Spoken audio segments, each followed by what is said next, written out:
नमस्ते प्यारे बच्चों।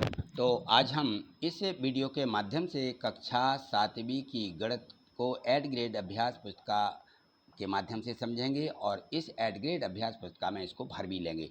तो देखिए, जो एड ग्रेड अभ्यास पुस्तिका आपको स्कूल से मिल गई है, कुछ बच्चे ऐसे भी हो सकते हैं जिनको प्राप्त नहीं हुई है, तो वो अपने स्कूल जा करके अपने टीचर से ये प्राप्त कर लें। देखिए, ये वर्ष 2024-25 की जो नई वाली एड ग्रेड अभ्यास पुस्तिका आपको प्राप्त हो गई है, उसको देखिए। यहाँ पर जो इसके अध्याय दिए गए हैं, अध्याय 1 दिया गया है, इसमें है अध्याय 1 में पूर्णांक। ये हमें इसकी कुछ पूर्व तैयारी भी दी रहती है, तो हमें इसको ज़रूर अच्छे से समझ लेना है। तो सबसे पहले बात आती है पूर्णांक क्या हैं, ठीक है ना। तो देखिए, आपने कक्षा 6वीं में पूर्ण संख्याएं, प्राकृत संख्याएं इस प्रकार से पढ़ा होगा। तो पूर्ण संख्याएं जो रहती हैं, पूर्ण संख्याओं में जब हम ऋणात्मक संख्याओं को और सम्मिलित कर लेते हैं तो वह जो है पूर्णांक संख्या बन जाती हैं, पूर्णांक संख्या कहलाती हैं। कहने का मतलब यह है कि शून्य, धनात्मक और ऋणात्मक संख्याओं के संग्रह को हम पूर्णांक कहते हैं। तो देखिए, इस प्रकार से ये सभी पूर्णांक दिए गए हैं और इन पूर्णांकों को जब हम जोड़ते हैं तो हमें एक पूर्णांक ही प्राप्त होता है। इन्होंने जोड़ करके बताया है।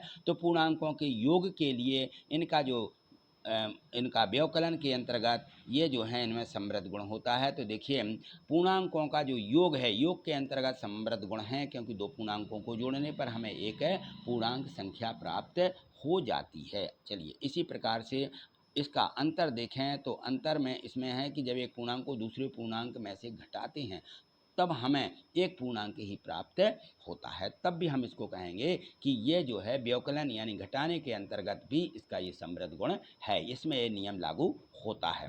पूर्णांकों के योग और इसके बाद आता है इनका क्रम में नियम। योग और क्रम नियम देखें तो इनको बदलने पर हमें जो संख्या प्राप्त होती है, यदि हम कहें तो इनमें जो है क्रम में नियम का गुण लागू होता है कि हम दो पूर्णांकों को जोड़ें या दो पूर्णांकों को अदल बदल करके जोड़ें तो हमें वही संख्या प्राप्त हो जाती है, यानी पूर्णांक प्राप्त होता है। तो ये क्रम नियम के लिए भी इसका गुण जो है समृद्ध होता है। इसी प्रकार से देखें तो साहचर्य नियम में भी हम यदि इस प्रकार से हम इनको जोड़ते घटाते हैं या हम इनको इस प्रकार से दो संख्याओं को पहले जोड़ें, बाद में दूसरी संख्या, फिर दो को पहले जोड़ें, एक तीसरी बाद में, तो इसमें भी ये साहचर्य नियम है। तो साहचर्य नियम का ये देखिए सूत्र इस प्रकार से यहाँ दिया गया। याद रखना कि ए में हम बी और धन सी को पहले जोड़ते हैं, है ना, या ए धन बी में सी को बाद में जोड़ते हैं, तब भी हमें एक पूर्णांक ही प्राप्त होता है। तो ये संख्या साहचर्य नियम यहाँ भी लागू होता है। चलिए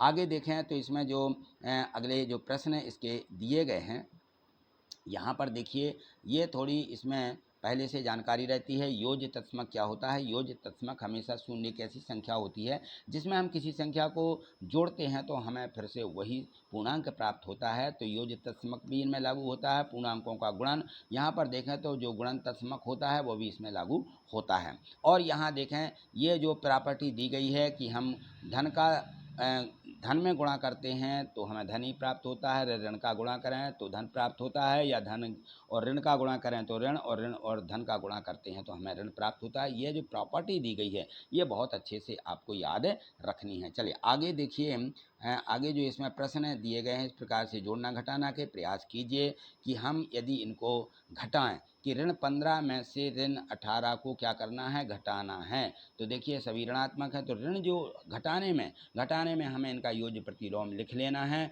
तो ऋण 18 यानी घटा रहे हैं, तो ऋण 18 का जो योज्य प्रतिलोम प्राप्त होता है वो हमें धन प्राप्त होता है। तो हम इस प्रकार से लिखेंगे।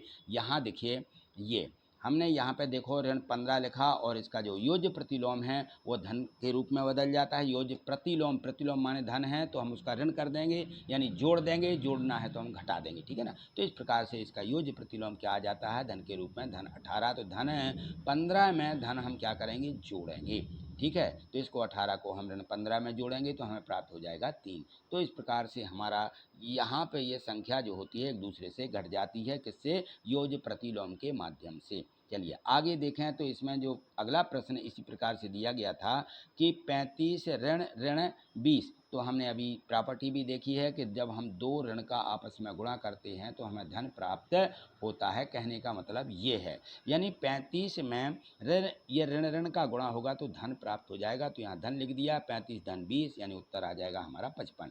इसी प्रकार से आगे भी देखें कि यदि हम ऋण 35 और ऋण इसमें से घटा रहे हैं धन की संख्या, तो धन का योज्य प्रतिलोम क्या प्राप्त होता है हमें यहाँ पे, तो धन का प्रतिलोम ऋण होगा और यहाँ पे हम उसका ऋण का क्या कर देते हैं, धन कर देते हैं। ठीक है, तो ऋण 25 में ऋण 13 जोड़ेंगे तो ऋण 38 प्राप्त हो जाएगा। चलिए आगे जो अगले प्रश्न दिए गए, तो अब यहाँ देखिए, यहाँ पे लिखा हुआ था कि प्रश्नों को पढ़ करके दिए गए विकल्पों में सही उत्तर चुन करके लिखिए। सामने दिए गए घेरे को, इनको भी भरिए। तो प्रश्न एक दिया गया था, दिए गए में से सबसे छोटा पूर्णांक कौन सा है, तो सबसे छोटा पूर्णांक पूछा गया है। यहाँ पे सबसे छोटा पूर्णांक ऋण 2 है।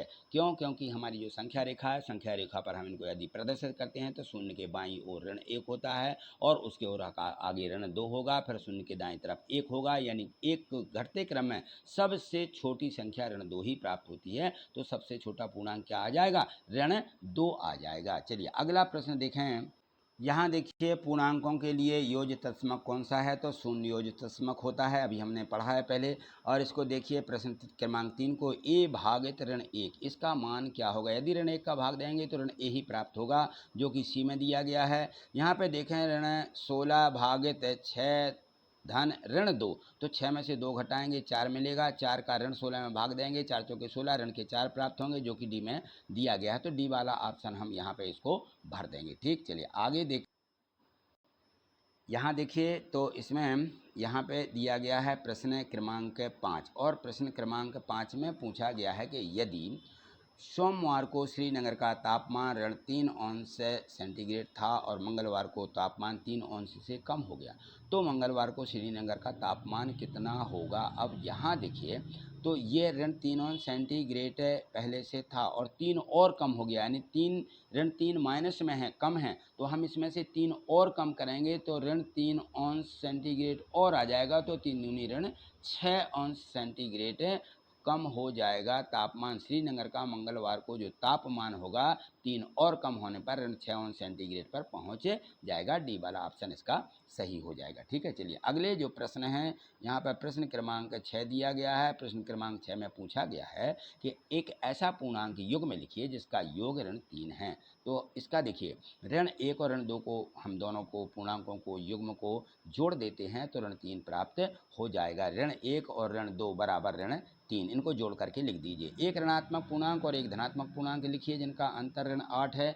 तो एक हमें ऋणात्मक पूर्णांक हमने ले लिया यहाँ पे ऋण 5 और धनात्मक पूर्णांक ले लिया 3, और हमें इनका अंतर यानी ऋण 5 में से 3 को क्या करना, घटाना। तो ऋण 5 ऋण धन 3 घटा रहे हैं तो ऋण आ जाएगा यहाँ पे, ठीक है ना, क्योंकि ऋण और धन का गुणा ऋण ही होता है। तो ऋण 5 और ऋण 3 मिलकर के 8 हो जाएगा। ठीक, प्रश्न 8वां देखें। इसमें दिया गया कि पूर्णांकों का एक ऐसा योग में लिखिए जिनका योग 0 हो और अंतर 10 हो। तो 5 और हमने ऋण 5 ऐसे दो पूर्णांक योग में ले लिए हैं जिनका योग देखें तो 5 धन ऋण 5 बराबर 0 प्राप्त हो जाएगा। और यदि हम 5 इनका अंतर करते हैं, इनको घटाते हैं, तो ऋण यहाँ पे ऋण ऋण का गुणा धन हो जाएगा। तो क्या आ जाएगा, 5 धन 5 बराबर हमें प्राप्त हो जाएगा 10। ठीक, आगे देखें ऋण 42 में 12 का गुणा करना है तो सीधे सीधे 12 का गुणा कर देंगे तो 504 प्राप्त हो जाएगा। प्रश्न क्रमांक 10 देखें।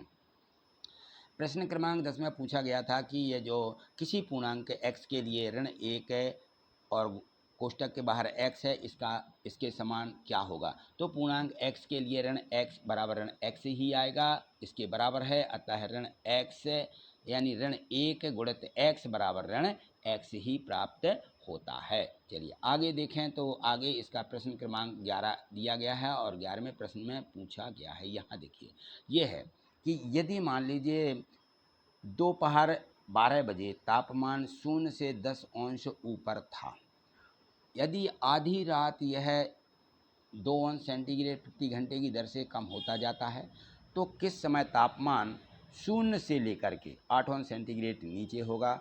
आधी रात को तापमान क्या होगा। दो प्रश्न इसमें पूछे गए हैं कि किस समय तापमान 0 से बढ़ के 8 अंश सेंटीग्रेड नीचे आया, यानी ऋण 8 आया। और आधी रात को कितना तापमान था, तो यहाँ देखिए इसमें तापमान हमें बताना है। तो यहाँ देखें इसमें तापमान 1 घंटे में 2 अंश सेंटीग्रेड क्या हो रहा है, कम हो रहा है। तो 1 घंटे में 2 अंश सेंटीग्रेड कम हुआ तो 12 घंटे में कितना हो जाएगा, 24 अंश सेंटीग्रेड तापमान क्या होगा यहाँ पे।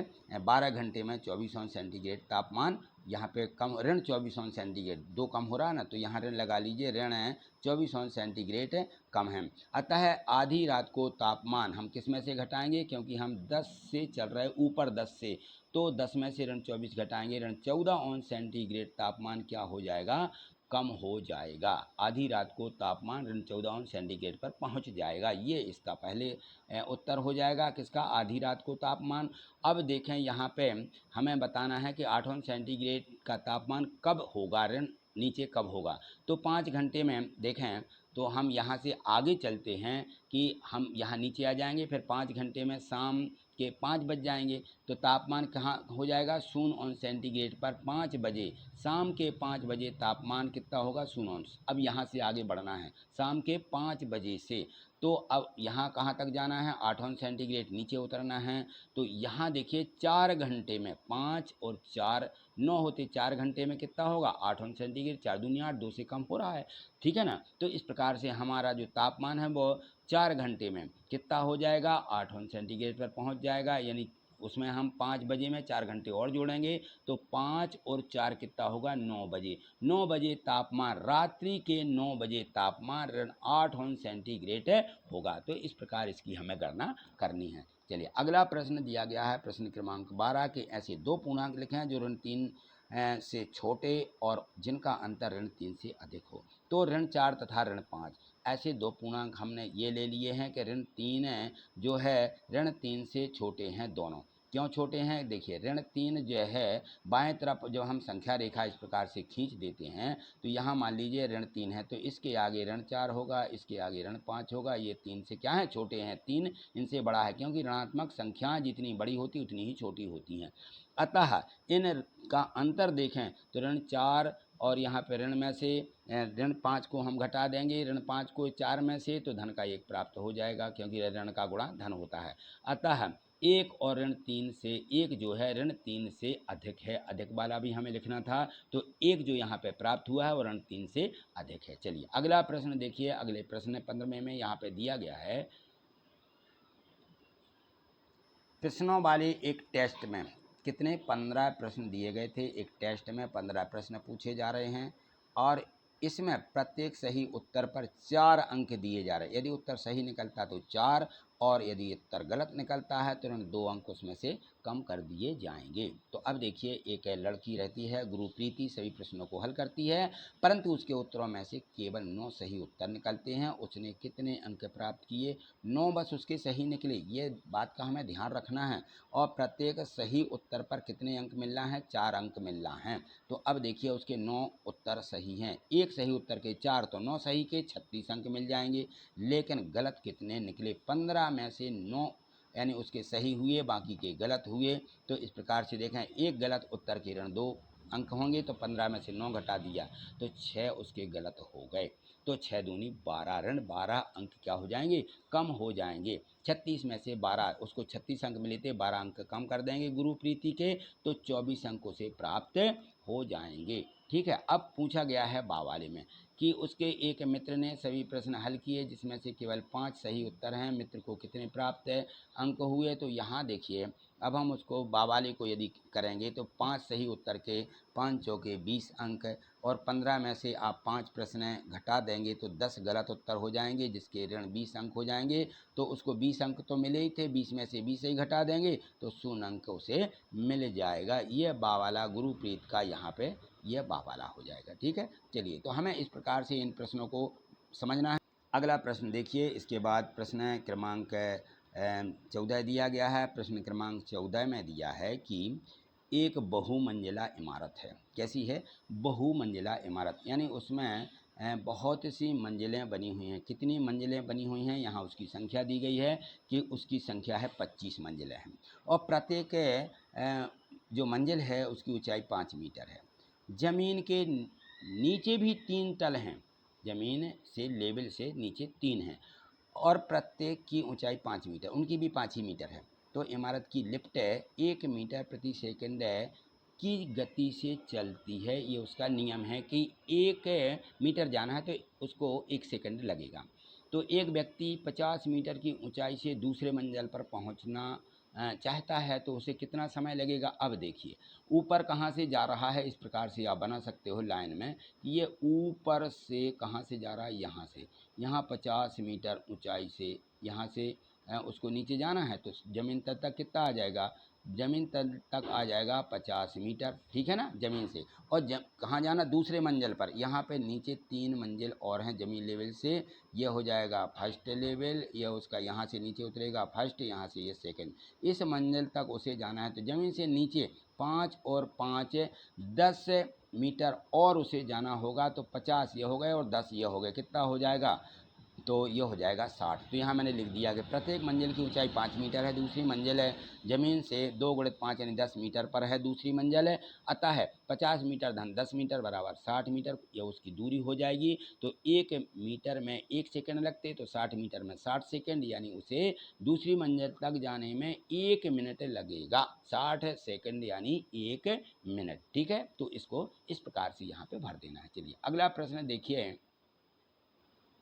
प्रश्न क्रमांक 15 दिया है कि पैटर्न जो यहाँ पे दिया गया है, पैटर्न को आगे बढ़ाइए। ऋण 5 × 5 बराबर 25, फिर यहाँ पे ऋण 5 × 4 बराबर ऋण 20, 5 के 20, यहाँ पे लिख दिया इन लोगों ने कि 25 है, ऋण 25 में 5 जोड़ेंगे तब भी हमें 20 ही प्राप्त होंगे। तो यहाँ देखिए क्रम से संख्या, ये ऋण 25 है, ऋण 20 है, तो हम क्रम से इसको आगे बढ़ाते जाएंगे। यहाँ पे ये इन्होंने बढ़ा करके आगे लिखा है कि ये संख्या 5 4 3 2 1 0 इस प्रकार से आगे बढ़ती जा रही है।